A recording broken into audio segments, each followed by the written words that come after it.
الحمد للہ رب العالمین والعاقبۃ للمتقین والصلاة والسلام علی سید الانبیاء والمرسلین اما بعد فاعوذ باللہ من الشیطان الرجیم بسم اللہ الرحمن الرحیم۔ برادران ملت اسلامیہ، السلام علیکم ورحمۃ اللہ وبرکاتہ۔ آپ دیکھ رہے ہیں ہمارا چینل صدائے حق اور میں ہوں محمد خالد محمود نعیمی حمدانی۔ میرے محترم اور محتشم صدائے حق چینل کے سامعین و ناظرین، اللہ تبارک و تعالیٰ کی رحمتوں کی بارش ہو رہی ہے، اللہ تبارک و تعالیٰ کی عنایات کی بارش ہو رہی ہے، شب و روز سحر و افطار کی بہاریں ہیں اور ساتھ ساتھ تلاوت قرآن کی بہاریں ہیں۔ مبارک راتیں ہیں رمضان المبارک کی، اور نماز تراویح ہے اور قرآن کی تلاوت ہے۔ اسی مناسبت سے خلاصہ قرآن کا پروگرام لے کر آپ کی خدمت میں حاضر ہیں۔ آج آپ کے سامنے جو ہے 7ویں پارے کا خلاصہ بیان کیا جائے گا۔ میرے محترم صدائے حق چینل کے سامعین و ناظرین، اللہ تبارک و تعالیٰ نے 7ویں پارے کے آغاز میں جو ہے وہ حبشہ کے نصارہ کا ذکر فرمایا۔ سبحان اللہ، کیا ہی وہ لوگ تھے جب اللہ کے نبی صلی اللہ تعالیٰ علیہ وآلہ وسلم نے صحابہ کرام سے فرمایا کہ تم حبشہ کی طرف ہجرت کر جاؤ۔ یہ قافلہ جو ہے حضرت سیدنا عثمان غنی رضی اللہ تعالیٰ عنہ کی قیادت میں جو ہے یہ حبشہ پہنچا، اور وہاں جا کر جب حبشہ کے بادشاہ کے دربار میں حکم ہوا، اس نے کہا کہ مجھے جو ہے وہ قرآن سناؤ جو تمہارے نبی صلی اللہ تعالیٰ علیہ وآلہ وسلم پر نازل ہوا ہے۔ تو جب ان کے سامنے جو ہے حبشہ کے بادشاہ جو نجاشی تھا وہ اور اس کے جتنے بھی درباری تھے، جو اس کے وزراء تھے، سب کے سامنے جب قرآن پاک کی آیات پڑھی گئیں، سبحان اللہ، قرآن پاک کی آیات کو سن کر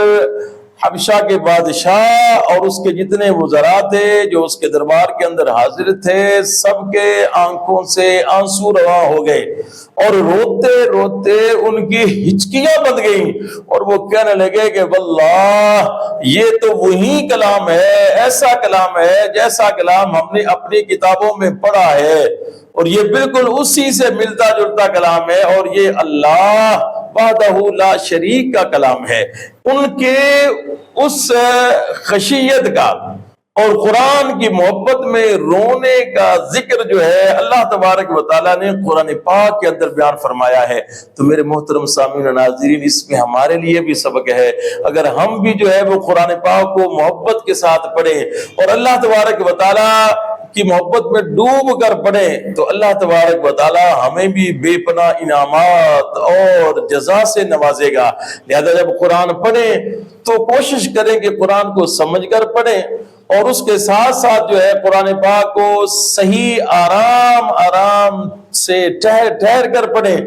اور محبت کے ساتھ پڑھیں، خوبصورت کر کے پڑھیں۔ جو قرآن پاک کو خوبصورت کر کے پڑھتا ہے، اچھے لہجے میں پڑھتا ہے، فرشتے اس کا قرآن سننے کے لیے زمین پر تشریف لاتے ہیں، اور یہاں تک بھی روایات ملتی ہیں کہ فرشتے جو ہے اس کے ہونٹوں کا بوسہ لیتے ہیں جو بندہ خوبصورت آواز کے ساتھ، اچھے لہجے کے ساتھ جو ہے قرآن پاک کی تلاوت کرتا ہے۔ تو یہ ذکر فرمایا، پھر آگے اللہ تبارک و تعالیٰ نے جو ہے وہ قسم کے کفارے کا ذکر بھی فرمایا کہ جو بیکار لغو قسم ہے اس کا تو کفارہ نہیں ہے، لیکن جو صحیح معنوں میں قسم اٹھائی جاتی ہے اس کا کفارہ ہے کہ تم مجھے 10 مسکین کو کھانا کھلاؤ، جو ہے ایک غلام آزاد کر دو، یا پھر یہ ہے کہ تم جو ہے وہ 3 دن کے روزے رکھ لو۔ یہ قسم کا کفارہ بیان کیا گیا۔ پھر اس کے بعد آگے چل کر جو ہے سورۃ المائدہ کے آخر میں جو ہے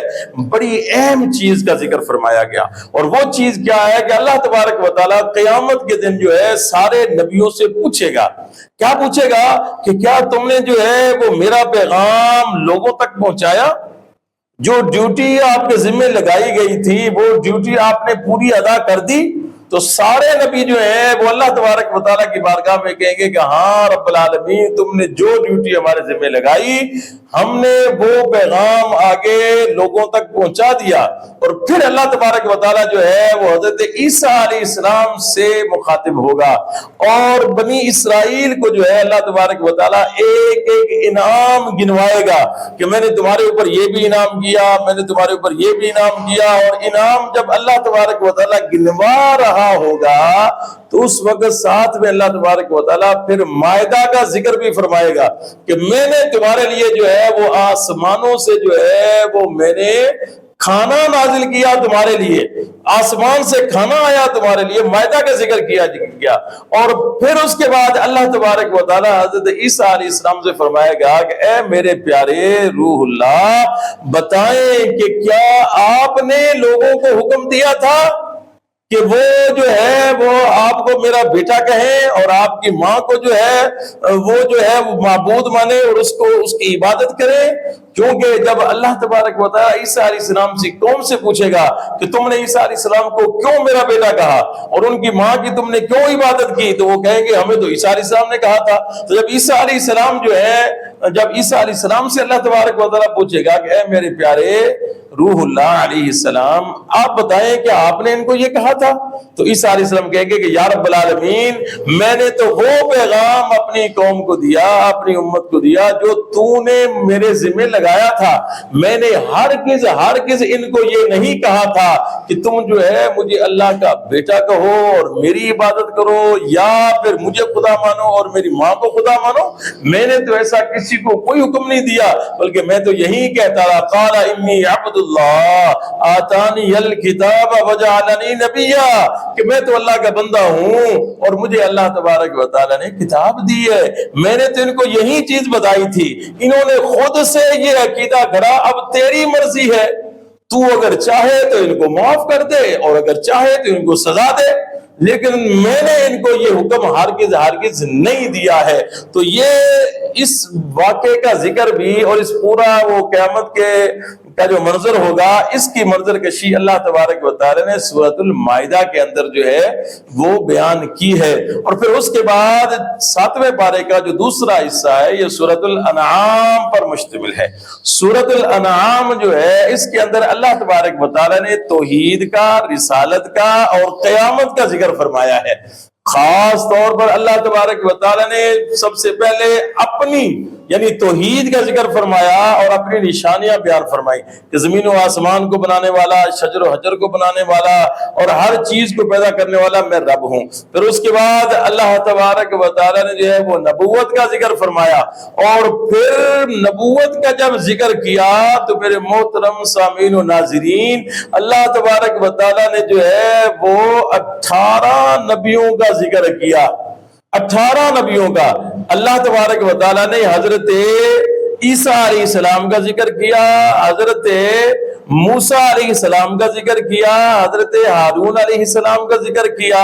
حضرت ابراہیم علیہ السلام کا ذکر کیا، حضرت اسماعیل علیہ السلام کا ذکر کیا، حضرت اسحاق علیہ السلام کا ذکر کیا، حضرت یعقوب علیہ السلام کا ذکر کیا، حضرت یوسف علیہ السلام کا ذکر کیا، حضرت ایوب علیہ السلام کا ذکر ہوا، اور اس کے ساتھ ساتھ پھر حضرت زکریا علیہ السلام کا، حضرت یحییٰ علیہ السلام کا، حضرت یونس علیہ السلام کا، حضرت لوط علیہ السلام کا، حضرت عیسیٰ علیہ السلام کا،